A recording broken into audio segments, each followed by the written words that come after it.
ग्राम खड़गड़ा की इस पावन भूमि को मैं नमन करता हूं। और सामने जितनी तस्वीरें लगी हुई है, आप गौर करना, कभी अपने बच्चों से पूछना, जानते नहीं हो तो वो किन की है, उनकी कहानी जानने की कोशिश करना। वो लोग उन लोगों में से थे जिन्होंने हमारी पीढ़ी को यहाँ तक पहुंचाया। एक बात बताना चाहता हूँ आपको, किसी ने मुद्दे की बात नहीं करी अब तक। जानना जरूरी है, आप कहाँ के निवासी हो करौली के?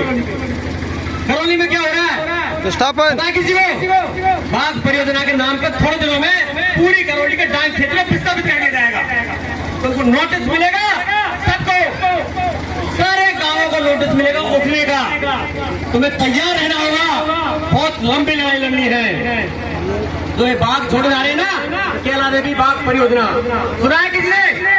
कैला देवी बाघ परियोजना में आते जाते हो तुम डेली, करणपुर से कैला देवी तक आते हो रोड पे। कैला देवी बाघ परियोजना जिस दिन स्वीकृत हो गई, जिस दिन उसका विस्तार हो गया, तुम्हारे सब कामों को नोटिस मिल जाएगा। बहुत से गांव उठ चुके हैं, पता होगा सभी को। बहुत से गांव उठ के दुर्गापुर की पहुंच गए, कोई कहीं कोई कहीं कोई कहीं। क्या मिलेगा मुआवजे के तौर पे? क्या मिलेगा? चंद रुपए, जिनको तुम थोड़े दिन में तुम्हारी संतान बर्बाद कर फेंक देगी। क्या छोड़ना पड़ेगा तुम्हें? तुम्हारी 7 पीढ़ी की जमीन छोड़नी पड़ेगी, जहाँ पर तुम्हारे पुरखे रहे थे, उन्होंने राज किया था, और जहाँ पर तुम पैदा हुए, तुम्हारी आने वाली संतानें पैदा होंगी, उस जगह को छोड़ना मत। मैं भी बताऊं तुम्हें, मैं राजनीतिक बात नहीं कर रहा यहाँ पर, लेकिन करौली से लेकर हिंडौन तक लोग के भारी भंडार राजस्थान के अंदर मिले हैं। हमारी भूमि, वहां पे कौन रहता है? आदिवासी मीणा कबीला। सोचना इस बात को, इस मंच के माध्यम से बताना चाहता हूं मैं, आदिवासी मीणा कबीले के सारे गांव खाली करवाए जाएंगे। किसको मिलेगा?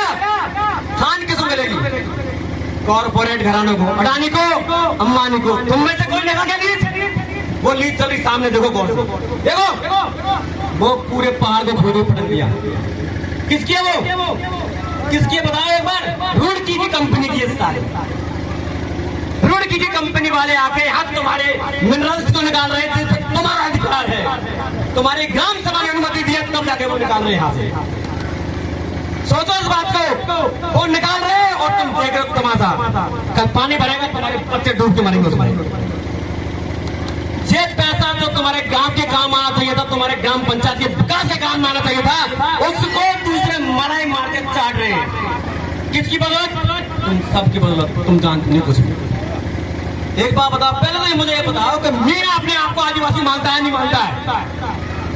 बताओ भाई। मानने लगे अब। पहले तो ये सोचो तुम आदिवासी हो, ये तुमको सोचना पड़ेगा, मानना पड़ेगा तुम आदिवासी हो। हम प्रकृति पूजक आदमी हैं, हमारे घरों में पहले भी पूजा होती आई है, फल की पूजा होती आई है। बोनी बोलते थे, बोनी ध्यान किसी को भूल गए, बूढ़े बड़े आदमी से पूछ लो। मैं आपसे कहना चाहता हूँ कि हम प्रकृति की पूजा करते हैं, घोड़ों पे गए घोड़े पूजे, तो फिर प्रकृति पूजा का ध्यान रखो। ईआरसीपी का मुद्दा चल रहा है, ध्यान है किसी को? ईस्ट राजस्थान कैनाल प्रोजेक्ट, पूरी राजस्थान नहर परियोजना, इसके लिए अभी सहमति बनी है थोड़े दिन पहले। ईस्ट राजस्थान कैनाल प्रोजेक्ट का क्या खामियाजा बताएगा आपको? 3 गांवों का नाम आ गया, 3 ग्राम पंचायत के 30 गांव हमारे करौली के। एकड़ ग्राम पंचायत, बगीचा ग्राम पंचायत और हाड़ौती ग्राम पंचायत, उनको उठना पड़ेगा। अगर ईआरसीपी लागू होती है तो बांध बनेगा तो 14 गांव तक खाली होंगे। क्यों खड़े हम खाली हमारी जमीनों को? किसने अधिकार दिया सरकार को हमें खाली करवाने के लिए? अभी आप किसी घर में जाके उसके घर को जबरदस्ती खाली करोगे तो क्या होगा? लड़ने के लिए तैयार हो जाएगा। लेकिन जब ये गांव खाली करवाए जाएंगे तो तुम नहीं लड़ोगे, क्योंकि तुम्हारे लड़ने की कैपेसिटी खत्म हो चुकी है, तुम्हारे अंदर लड़ने की ताकत नहीं बची। तुम अपने पूर्वजों को याद करो जो मर गए अपने आने वाले इंसान के लिए। हम हमारे जल जंगल और जमीन को बचाने के लिए मर सकते हैं। क्या देंगे दावे अपनी आने वाली नस्लों? जब तुम तुम्हारा घर, तुम्हारी जमीन और जंगल को नहीं दे पाओगे, तुम्हारे गांव को नहीं दे पाओगे, तो क्या दे पाओगे? क्या दोगे? सोचना इस बात को आगे, ये मत सोचना छूटे हुए। मैं तुम्हारी बात कर रहा हूँ सबकी, मुझे कोई दिक्कत नहीं है कि हमारा प्रोग्राम, लेकिन समझने की जरूरत है तुम सभी को। कुटलेंगे वाले डांस करके बस, अरे उनको सबसे पहले खाली करना, चंबल फ्रंट बनेगा तब चंबल घड़ियाल पार्क बनेगा, चंबल की फेंसिंग होगी, सबसे पहले ये उठेंगे चंबल के किनारे वाले।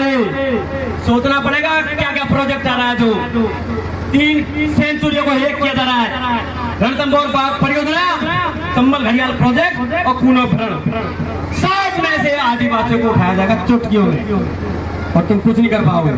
मैं अभी भी वक्त है, अपनी संतानों को क्या देके जाओगे, सोचो इस बात को।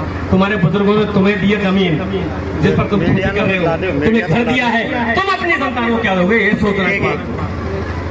और मैं अपनी वाणी को विराम देता हूँ। आपकी समझ में आए तो अच्छी बात है। जय जोहार, जय आदिवासी। बहुत बहुत धन्यवाद अमरीश जी, और आप पधारे, आपका